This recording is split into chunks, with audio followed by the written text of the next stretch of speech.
میرے جو سلمان رشدی کے ویوز ہیں وہ برقع کے داد کے انٹرویو کے اندر میں نے دیے ہوئے ہیں. واحد پاکستان کا لیڈر. باقی تو ہمارے لیڈرز اس کے خلاف بات نہیں کرتے تھے کیونکہ مغرب میں اس کی بڑی سپورٹ تھی. تو میرے بڑے کلیئر ویوز ہیں اس سے. اور اس انٹرویو میں بھی میں نے کہا کہ اس نے 1.5 ارب مسلمانوں کی اس نے توہین کی. میں نے بڑا واضح ہے.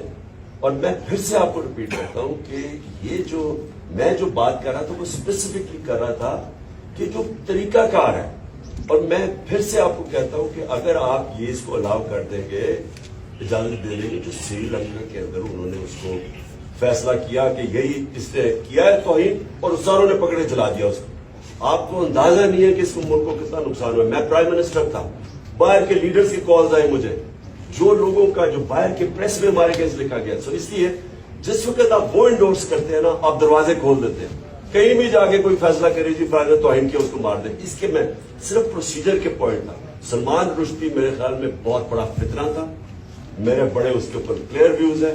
میں اس کو کہا کہ میں کبھی کسی فورم کے قریب ہم نہیں جانا چاہتے جدھر یہ فتنہ, جس کو پتا تھا کہ مسلمانوں کو ہوتے ہوئے اسے تکلیف پہنچائی.